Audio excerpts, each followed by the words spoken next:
Po do të ajo që ju arritët në 5 fjalë ta sintetizoni çdo gjë.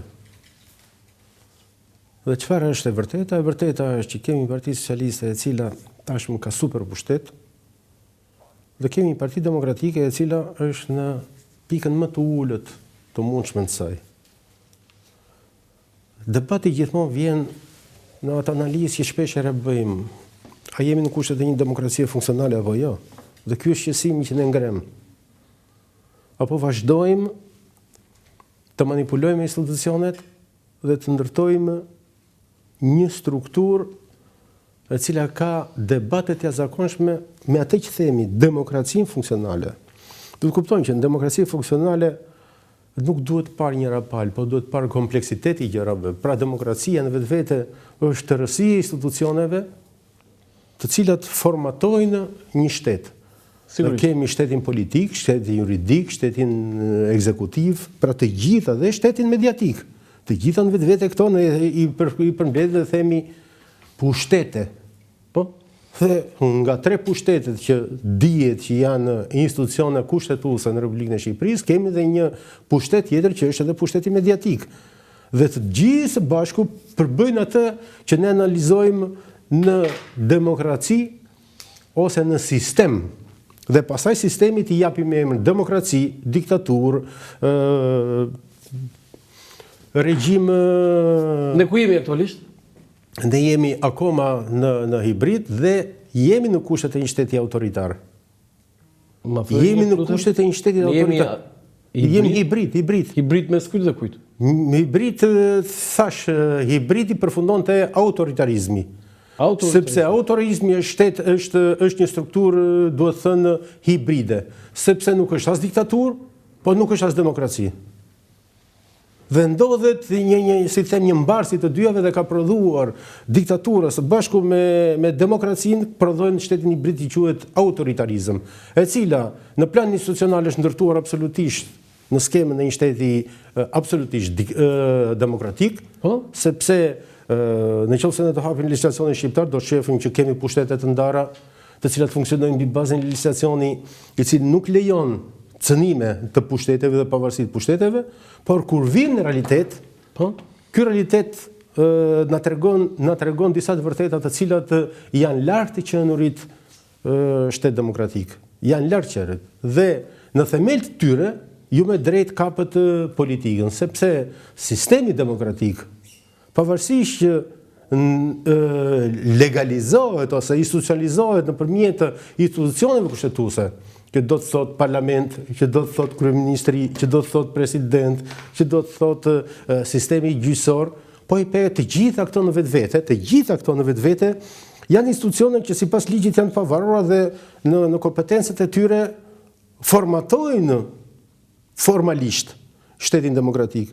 Kur vjen puna në mirë funksionimit të tyre, shohim që është politika që i vendosë gjitha këto tilla. Kemi bërë hapa pas apo kemi ndëruar në vend? Jo, është një proces që përsëri mund të analizojmë pse jemi në këtë situatë. Po jo, kemi bërë hapa pas një? Nuk e di kur kemi bërë hapa para në këtë rast, sepse para është sepse do të marrin sistemi referimit gjithmonë për ta bërë një analizë. Jo, nga 90-ta kemi bërë hapi para? Ne hapa para kemi bërë. Jo, në këto momente kemi bërë hapa para me Partinë Socialiste në qeverisje. Atëherë, në qoftë do flasim nga 90-ta, kemi bërë hapa para. Në demokraci? 90-ta. Në demokraci? Po natyrisht, sepse së pari... Nga 90-ta kështu ka qenë opozita? Edhe njerët, pra ne po them nga çpik do flasim. Sepse qoftë flasim 90-ën, flasim nga sistemi monist, futemi në pluralizëm. Nga ekonomi e centralizuar, futemi në ekonomi tregu. Të kuptojmë, qoftë do flasim nga 90-ta. Tani qoftë shohim dinamikën e zhvillimit nga 90-ta deri më sot, natyrisht jemi në oscilime. Në oscilime që nganjëherë duket sikur kemi prodhuar demokraci, po e vërteta është që asnjëherë nuk kemi prodhuar shtet. Po mirë, si ka mundësi që një shtet që thoni ju, një Shqipëri politike hibride, se kështu e përcaktuat ju, Bashkimi Evropian është gati për të na futur dhe për të na bërë pjesë të tij? Sepse nuk është eksperiencë shqiptare kjo që po ndjekim ne. Po çfarë eksperiencë është? Po do të thonë të gjithë vendet të cilët ka përxejnë nga një sistem tjetër absolutisht i kalojnë këto faza. Absolutisht. Po i kanë kaluar, gjithë i kanë kaluar. Kush? Ju shifni, po ju kohët e fundit keni parë dhe goditjet e Kroaci që është goditur kryeministri. Ka qenë ky sistem. U ndërtuan formula që çdo gjë arritur deri më sot, sepse të kuptojmë, thash, në plan ligjor dhe në planin e funksionalitetit teorik ne jemi demokraci. Praktika pastaj? Në praktik ne kemi probleme. Dhe kur vjen puna në praktik probleme, këtu duhet me dojmos një ndryrje të një forca madhore. Dhe forca madhore nuk ka ndryrë vetëm në Shqipëri. Po kush është kjo forca madhore? Se forca madhore janë pikërisht vullnetet e Bashkimit Evropian dhe Shtetet Bashkuara të Amerikës për sa i përket alatëve tanë strategjik dhe të shteteve që unë diskutoj që e kanë kaluar këtë fazë. Të gjithë vendet e lindjes, shko mos harroj një gjë. Dje dëgjova një intervistë që më bëri shumë përshtypje dhe që përbën një thelb. Nga kush? Ishin një intervistë. Dhe çfarë lexova atje? Po jo kush e dha? Nuk po e them, morali do ta shohim moralin. Flitet për dy aktorët kryesorë të cilët janë në portën e Vlorës. Në aeroportin e Vlorës. Bexhet Pacolli ka fjalën dhe pra nuk duhet i kap emra, por duhet ka filozofinë e tij. I them unë emrat për ka fjalën. Po se nuk e kisha për të, prandaj të kuptojmë, ti drejt ke.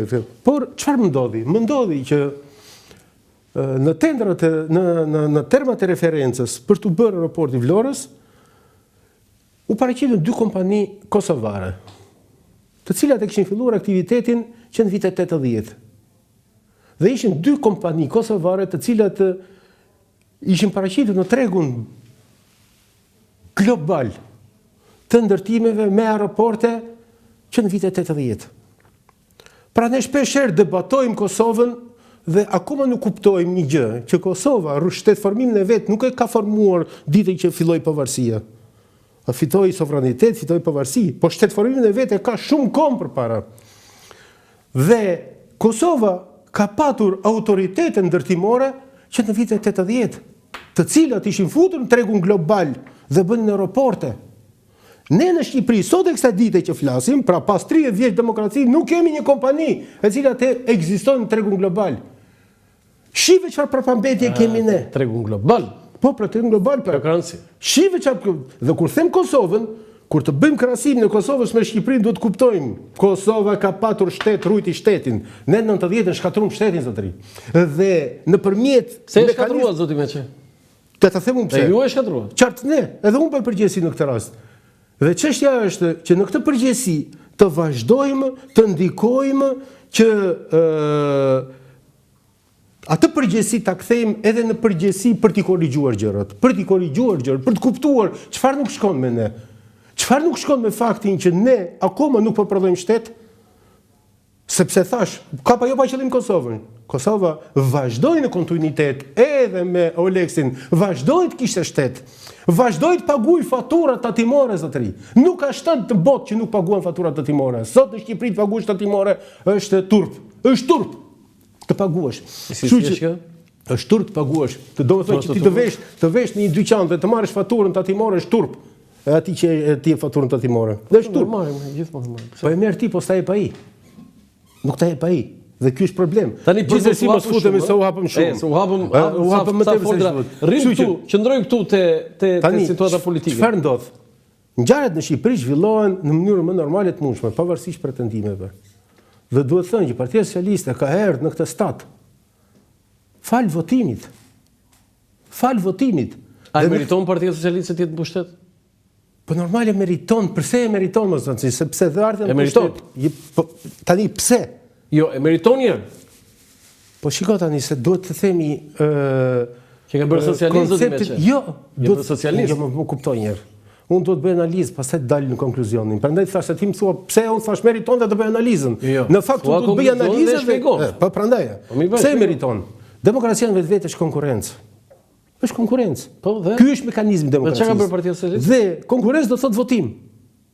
Është futur votim dhe ka fituar. Ka fituar. Po ka fituar kur është PD-ja. Një minutë. Pra pita tani. Shiko sa bukur ke tre vete. Pra me fjalë e fund konkurrim zotëri. Nuk është faji i saj që pala tjetër nuk ekziston. Nuk është faji i saj që pa fjala vjen. Shumë kohë përpara Partia Demokratike bojkotoi zgjedhjet komplet. Dhe e la tavolinën. Mandatet në...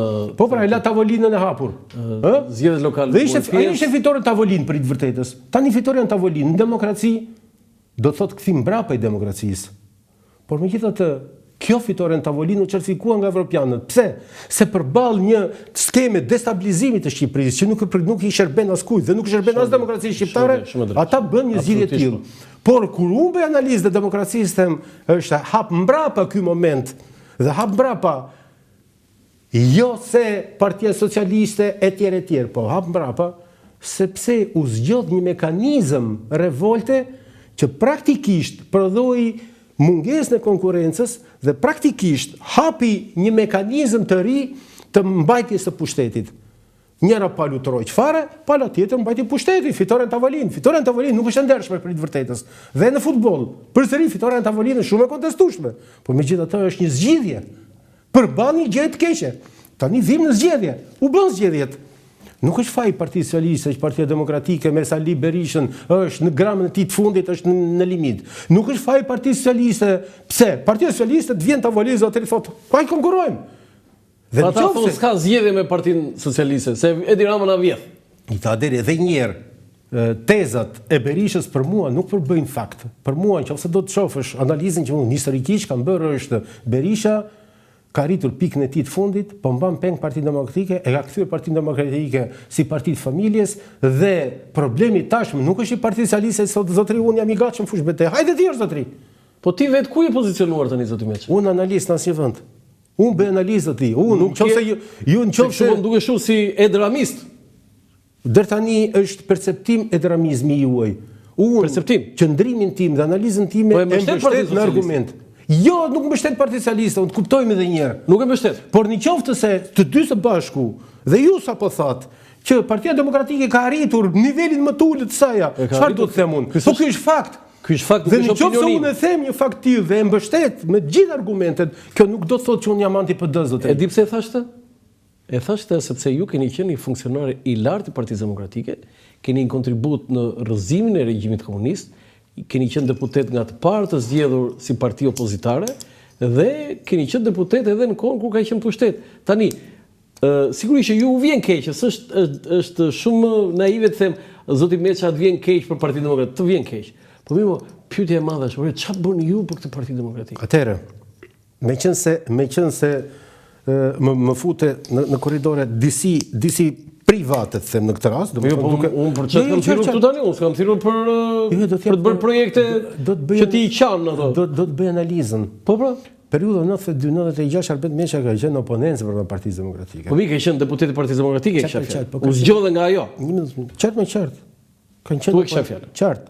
Në vitin 1996 Albert Meça dirigjon, nuk them themelon sepse se bëra vetë, po e bëra themelon lëvizjen më të fuqishme që është bërë në Partinë Demokratike, që është reformimi i Partisë Demokratike.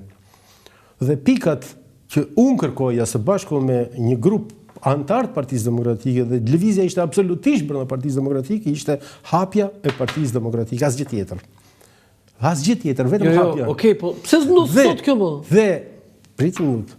Dhe me firma ishin mbi 4500 antarë të Partisë Demokratike. Që ju bashkuan. U antarësua te kjo lëvizje. 4500. Të gjitha. Ndërkohë kur unë isha në Partinë Demokratike, prodhova për herë të parë nën seksionin e intelektualëve të Partisë Demokratike, duke krijuar 12 nën seksione sipas profesione vetëm intelektual. Të dy këto lëvizje kishin synim të modernizonin Partinë Demokratike. Po çfarë rritë? Dhe nuk arrit asgjë sepse terrenin pritani. Më the çfarë bëre ti të them. Po pra çfarë bëre ti dhe çfarë arrite? Po pra çfarë bëra unë. Dhe të dyja këto lëvizje u neutralizuan në atë parti për të cilën kërkova modernizimin dhe që isha i bindur që nuk modernizohej, sepse nuk arrita ta modernizoja në lëvizje të brendshme, jo të jashtme. Dhe nga ky moment unë u përjashtova dhe largova nga Partia Demokratike. U largova zotëri. Të përjashtuan apo u largova? Po nuk përjashton Partia Demokratike, sepse mekanizmi i përjashtimit në Partinë Demokratike nuk ekziston. Por çdo të thotë përjashtim ose jo. Vendimet politike të përjashtimit kanë prapavija mediatike që nuk i pëlqen askujt i thotë. Po çfarë bën? Të zhduk nga mekanizmi, të zhduk nga institucioni, të zhduk nga çdo lloj përfaqësimi dhe ti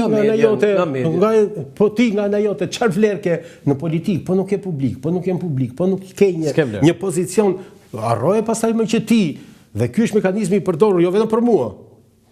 Po sigurisht. Megjithatë, në 2006-ën, 2005-ën sakt, pati një lëvizje jo të vogël në Partinë Demokratike që prodhoi një imazh. Dhe në këtë imazh unë riktheva. Dhe kur ky imazh nga ana ime u evidentua përfundimisht që ishte thjesht një imazh i gënjeshtër, përsëri unë 2006-2007 kam qenë absolutisht në luftë Partinë Demokratike për reformimin e Partisë Demokratike dhe natyrisht kam qenë ai i cili kam ngritur çështje të korrupsionit asaj kohe, për cilët unë isha më kompetent. Tani, pra, nuk kam ndej indiferent unë. Unë nuk kam ndej indiferent. Jo, ti edhe fakti që je këtu nuk je indiferent, por pyetje. Tani, si ka mundësi dhe për ta mbyllur këtë të kalojmë te analiza e majorancës së qeverisë. Si ka mundësi zoti Meçi që unë e bëj këtë pyetje shpesh, por sa herë që del një grup në Partinë Demokratike që kërkon reformim, kërkon demokraci, kërkon gjëra të mira, del një grup tjetër shumë i madh që mbështet zotin Berisha, i kundërvjen këtij grupi të vogël dhe e mbysin këtë grupin e vogël. Ore, tani demokracia është me vot. Ti ke humbur në një farë mënyrë, qëllimi ka qenë shumë i mirë yti, po ti humbe sepse të mbytën me vot. Aty në Partinë Demokratike, të cilët edhe më pas edhe ata u mbytën me vot. E vërteta është që unë nuk jam mbyt me vot. E vërteta. Po me çfarë? Sepse në këtë periudhë unë tentova të futesha në disa konferenca të Partisë Demokratike, jam futur vetë fizikisht. Jam futur për të thënë fjalën konferencë. Për të thënë fjalën konferencë. Dhe të lanë? Dhe jo vetëm nuk më lanë, po më kanë erdhur ata gorillat. Ku ti thon gorillat ti? Gorillat, ata që ju e ktheni në shumicë e cila voton. Jo, para shumicës janë sa të fortë, të cilët marrin peshë dhe thonë pa qero, dhe më kanë erdhur këta. Dhe megjithatë unë nuk u them. Ushtruan dhunë? Dhunë pa diskutim. Ndajte? Po. Ti qelluan? Jo, qelluar jo, të kuptojmë mirë. Dhunë do thotë do ikësh nga konferenca. Ky është presion, ky është dhunë. Po si presioni ti? Presion fizik, presion psikologjik. Për çau ik tani për jashtë. Po, po jo dhunë, se dhunë pastaj është ju nuk e perceptoni në këtë formë, unë e perceptoj në një formë unë thash erdhë gorilla dhe nuk thanë më rrafën. Nuk thash më rrafën, sepse dhuna është një koncept i cili agrovon nga bullizmi që është dhunë dhe deri tek presioni viziv dhe në fund fare përfundon pastaj edhe përdorimi i pistoletës. Sa të kuptojmë, po nuk po i futem në këto kuadra. Ty çfarë ndodhi nga këtu? Po them që unë i futur, fjala vjen në rast në konferencës Tiranës, unë i futur, është bërë te Pallati i Pionerëve, jam futur për të dhe marr fjalën. Po? Nuk them se do më bëj fjalën, se ai të njëri fjalën. Por erdhën njerëzit e fortët, ata që themu gorillat, dhe thanë duhet dalësh nga salla. Po jam antar i Partisë Demokratike, jam deputet i Partisë Demokratike, se isha akoma me status në këtë periudhë dhe do të dalësh dhe mos diskuton mos, po do të marrim me dhunë, do të nxjerrim për jashtë. Natyrisht u çova se s'kishte sens diskutoje. Se ki parasysh, a keni parasysh momentin e Roland Bekos brenda atij grupi, i cili është ai grupi i cili nuk të lejon të votosh. Nuk të lejon të votosh. Pra nëse ju bëhet një pyetje, unë po të jap skemën e Roland Bekos për të kuptuar çfarë ndodh realisht. Lere demagogjin. Ndërsa Roland Bekos duhet pat me goditje, atë skemë kam patur unë, po jo me goditje. Jo me goditje. Për të kuptojmë, nuk kam thënë asnjëherë me goditje, nuk e them. Por jam larguar dhe jam nxjerr nga i vend ku unë do të thoja fjalën time. Kush ishin ata që të morën? I marrën? Po. Tani unë kur them gorilla, nuk ka rëndësi, filozofia duket gorilla e ke fjalën bodyguard? Po ka të fort, nuk e merr mend sa ka për atë punë. Nuk, domethënë është e tepër flasim me njerëz tani. Kalojmë te analiza përpara se të pyes për opozitën. Tani, si po qeverisë Edi Rama? Ka marrë mandatin e 4, si po duket? Se kështu ka shumë vrima varka. Shiko, qeverisja kur je i vetëm dhe kur nuk e kontroll real, thash është autokraci. Dhe jo pa qëllim thash jemi në autokraci. Nuk jemi diktaturë, po nuk jemi as demokraci. Autoritarizëm. Jemi në autoritarizëm. Dhe autoritarizmi është produkt tashmë i një fakti dhe një rezultati që nuk ka zgjidhje tjetër, nuk ka rrugë tjetër. Po e heqim këtë mekanizëm, po e heqim autoritarizmin e Ramës. Më thoni cili është mekanizmi që duhet funksionon në Shqipëri në këto kushte? Cili? Autoritarizmi në Shqipëri është tashmë i imponuar dhe ju e nisët shprehjen që nuk ekziston pala tjetër, zotëri. Dhe në kushtet kur nuk ekziston pala tjetër, të ruash qeverisjen absolute, sa është qeverisja absolute kjo, janë të gjitha pushtetet në dorë, të gjitha pa përjashtim, në ekuilibër është absolutisht e pamundur.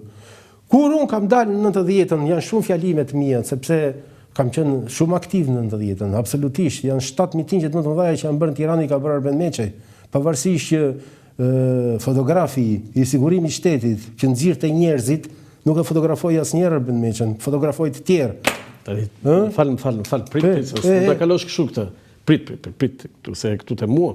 Si ishte kjo që do të thonë fotografi i sigurimit shtetit, se ka ata që kanë lindur në 90-ën janë 35 vjeç sot, edhe ata nuk e dinë çka ka ndodhur në 90-ën.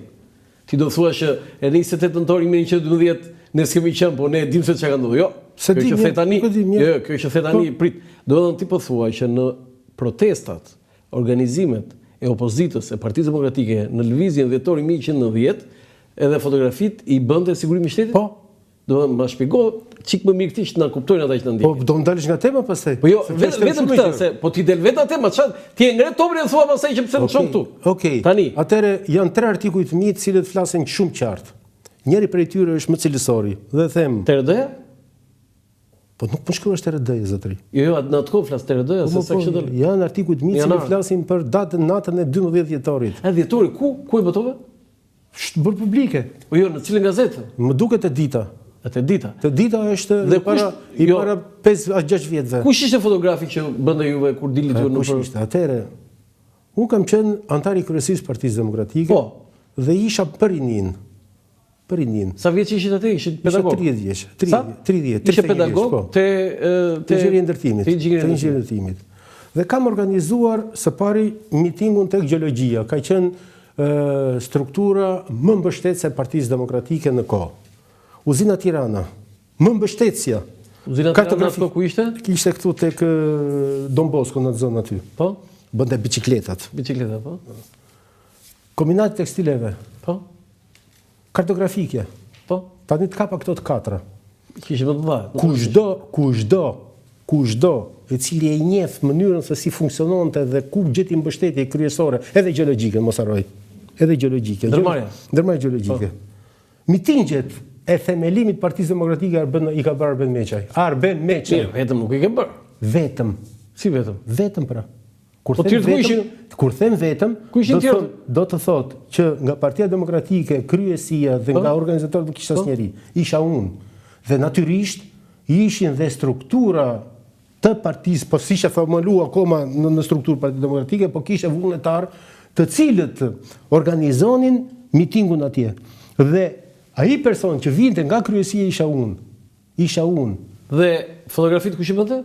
Ka ndonjë fotografi të këtyre aktiviteteve? Jo, unë kam një arkiv jo të keq, do të thonë të pasur. S'do më thosh më asnjë vend. Po i bën dhe s'kam foto të ndër. Po s'ka pra. S'ke foto, asnjë foto. Nuk ka, sepse persona të cilët u futën lëvizjen dhjetorit dhe që një ditë të bukur brenda gjysmore u katapultuan si themelues Partisë Demokratike, ishin persona të cilët ishin skenarizuar për tu identifikuar si themelues Partisë Demokratike.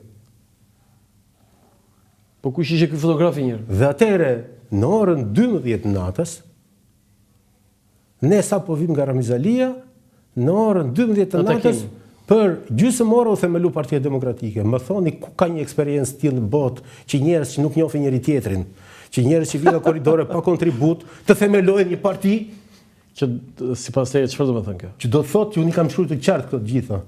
Dhe që atëre kam zbërthyr skemën se ç'ishte Partia Demokratike Sali Berishës, i cili mbasi prodhoi eskortën e parë që mbështetëse, gorillat e parë, mbasi prodhoi eskortën e dytë, gorillat e dytë, mbasi prodhoi eskortën e tretë, gorillat e tretë, nuk e linin Gramos Prashkon të fliste në konferencë Partisë Demokratike. Doli dhe video. Dhe nëse ju doni të zbërtheni si funksionon Partia Demokratike, mjafton të mirëni atë. Ajo është regjistrim. Po këtu ke një problem ti. Ai është regjistrim. Jo, ti ke një problem. Ka vragu që atëherë ishte. Jo, ti ke një problem këtu. Po. Ti u ktheve në 2005 tani. U ktheva, pse u ktheva tani? Do ti di gjitha këto UDB, sigurime etj dhe u ktheve? Po. Fal. Po, u ktheva. Ti ke u ktheva sepse unë e di si funksionon politika. Mbas emisionit e flasim si miq, se këtu jemi në emision. Tani unë të them që ti ke një logjik shumë të fortë kur ti analizon.